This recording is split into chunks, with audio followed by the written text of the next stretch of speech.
I mean, the skill level alone. Now, of course, there is a size difference, a height difference, and all that. But he's just going to struggle so much landing a shot. You know, it's just going to look bad.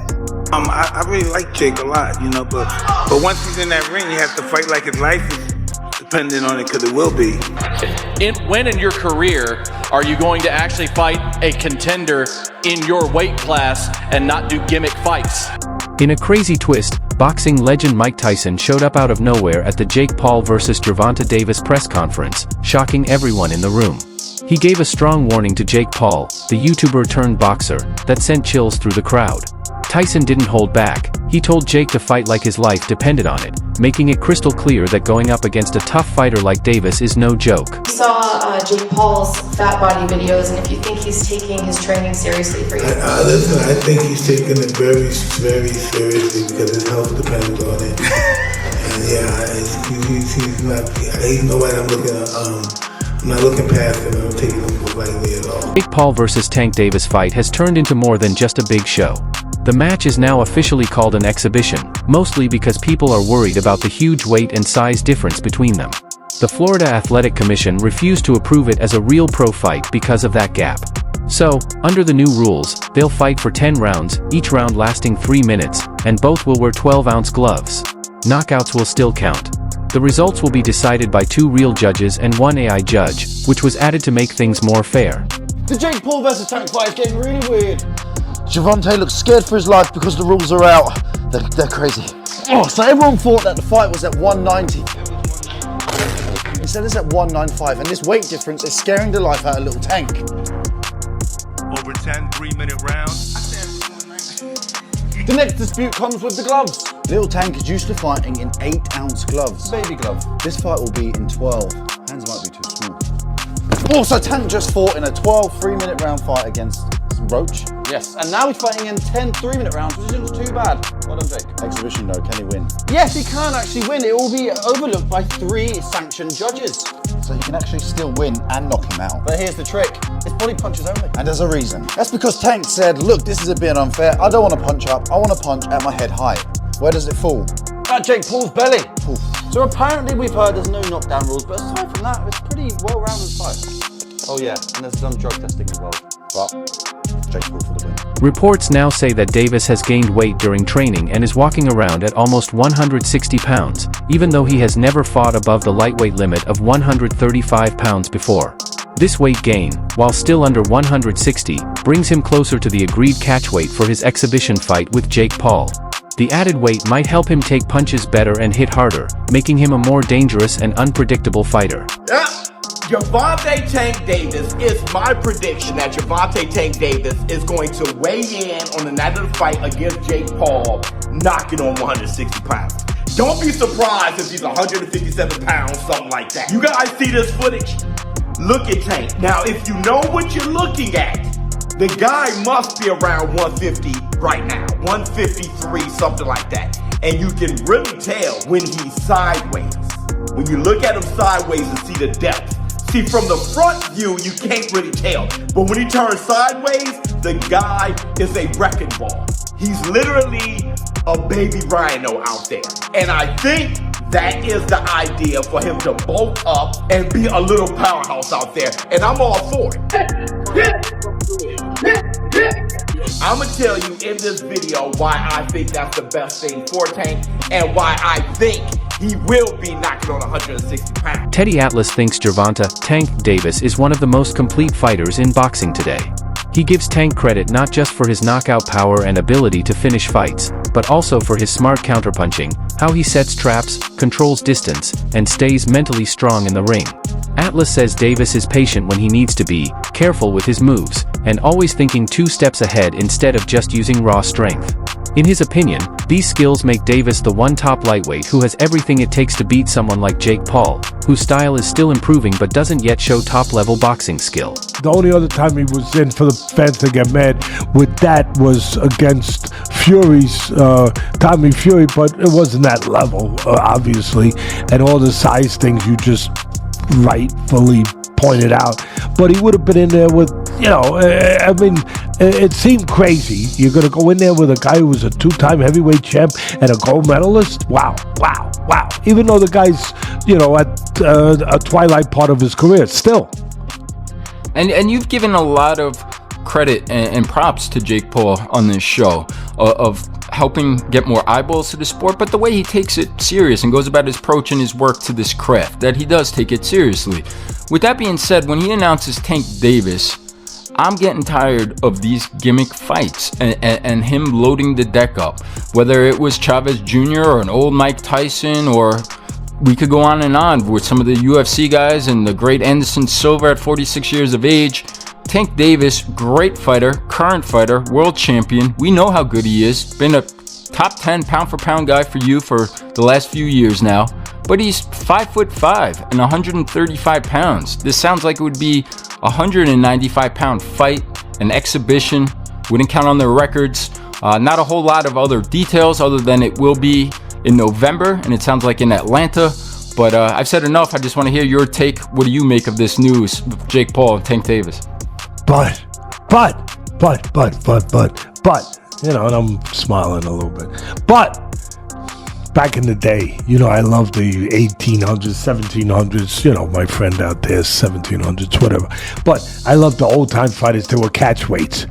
And there was guys like Sam Langford. I know Sam Langford shouldn't even be comparing him with this because... Even though Davis has better skills and a bigger, stronger body now, former super middleweight champion Carl Froch warned that Jake Paul's size and unusual punching power could be a real danger. Davis isn't used to getting hit that hard. Froch's warning shows what many in the boxing world are worried about. People see this fight not as a fair matchup, but more like a wild spectacle where the main concern is whether it's safe and truly legitimate.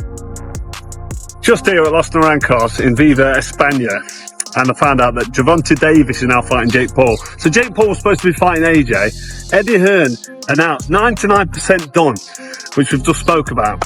What next for AJ? Potentially Jake Paul. But it now looks like that Jake Paul is fighting one of Anthony Joshua's legs. He's fighting Gervonta Davis, somebody who's a quarter of his size. I don't even know what's going on. Has Eddie Hearn been played? Let me know what you think, but the AJ fight with Jake Paul's finished. Gervonta Davis, fake Paul, November. I don't know what's going on in the world of boxing. This is an absolute joke. What next for AJ? We'll get into this, and there's so many questions I want to get into in the next episode, but hope you enjoyed this one. And yeah, I just thought I'd give you a quick update because the news has just come in, and I'm just trying to relax and play a bit of golf, and I can't. I've got to get it off my chest. I'm going to add it to this video. Hope you enjoy it. Don't forget, if you haven't already, hit like, share, and subscribe to the best channel in the business, Froch on Fighting, and we'll see you very soon. After Jake Paul's strong win over Julio Cesar Chavez Jr., experts started asking, is he really ready to fight top 15 or top 20 boxers? Emiliano Vargas shared his thoughts on whether Paul deserves those kinds of fights now, but most of the boxing world is still unsure. Eddie Hearn, for example, said that while Paul is improving and might soon earn a WBC ranking, there are still many more skilled and proven fighters who deserve higher spots than him. This whole debate shows the clash between Jake Paul's growing fame and whether his past fights have truly proven he's ready for the best in boxing. My name was mentioned at his press conference and he shit himself, and the fight was just absolutely fucking diabolical. Again, I've said before, he's not a professional boxer, he never will be, and he proved time and time again that he's not a professional fighter. So Jake Paul, go on, piss off. I mean, I don't really take Jake Paul that serious. He can't really box. He can have a little fight, he can have a swing. He swings away, stands up straight, and he throws punches, but it's not professional boxing. Because when I watch him box, he does so much wrong. It's just everything's wrong. It's so bad. He's got leaky defence. He telegraphs his punches. Like, you put him in with someone his own size, it was a professional, and it's a mismatch. And you'll see that if he ends up fighting somebody.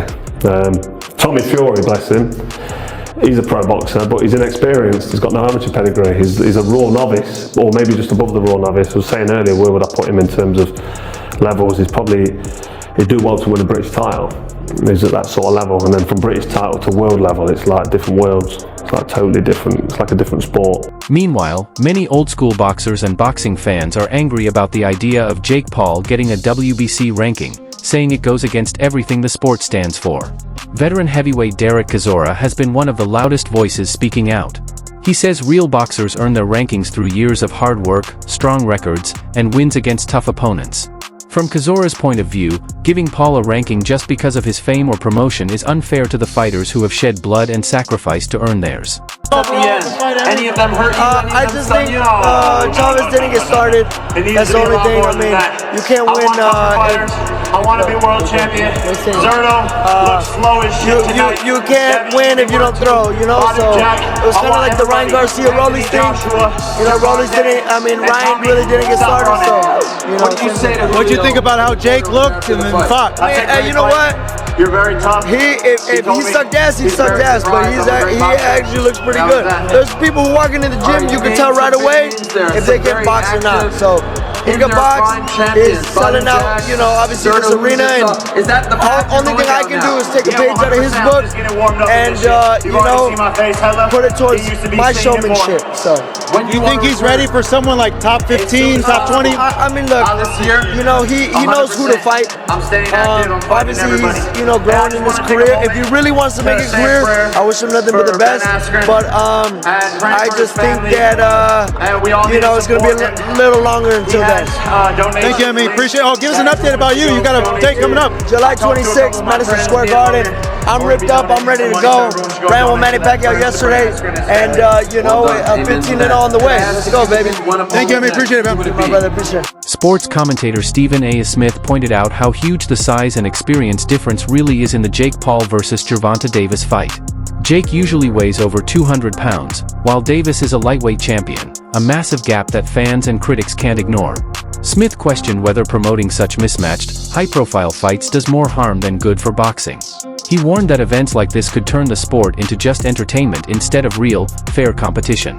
The WBC have said they're going to give a cruiserweight ranking to the winner of this fight. Do you think they deserve one? No, I don't think so. I don't know why. It's hard enough for real athletes, for real boxers to gain those rankings, and then suddenly this Solomon Tuesday decides to give double ranking because he's getting some greens in his, you know, in his back pocket. No, that is disgrace to boxing. Smith also gave a strong reaction after the controversial majority draw between Davis and Lamont Roach in March. He talked about how great Davis's record is and said there's no reason to criticize him. In Smith's view, Davis showed real champion mindset by staying calm and steady even when people doubted him. His quick decision to agree to a rematch showed that he's confident in himself and ready to prove once again that he's the best at the top level. I can't buy the hype at this particular moment in time. Now, I'll give Jake Paul credit for this. At least he's in the ring with a boxer. But 57 years old is 57 years old. And 57 years old and formally walking into a UFC fight as an audience member, as a patron with a cane, it's hard to me believe a year later that you're going to be in any condition to really fight. I hope I'm wrong, but I don't know. And if you're Jake Paul, here's what I want to say to you. It's Mike Tyson, that's fine. It's a money fight, I get you, and you want to make money. But at some point in time, if you keep telling us that you're taking boxing seriously and you want to be recognized as a big-time boxer / fighter, you're going to have to fight somebody closer to your age, who is a contender at the very least in the sport and who lives with it every single day. Could you please get in the ring with somebody? Pretty please, with sugar on top. I'm interested. Smith says that when a proven champion fights someone with little experience or a much lower skill level, it can hurt his reputation. He believes this fight is way below Tank's standard, which is why he said Tank should be embarrassed about it. Stephen A. showed strong disapproval of these trending mismatched exhibition fights, like Paul versus Mike Tyson, saying Paul himself was upset and even disgusted. Being very direct, Smith said Paul needs to face real competition, not retired athletes or stars who are past their best days. Jake Paul is a professional.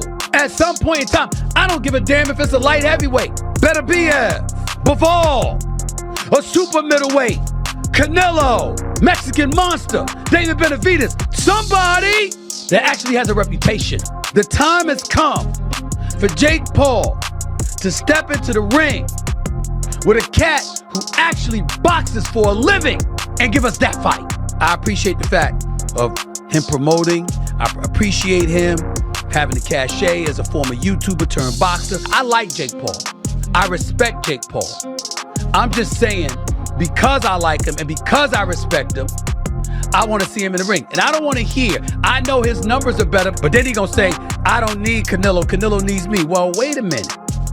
It ain't just about popularity, bruh.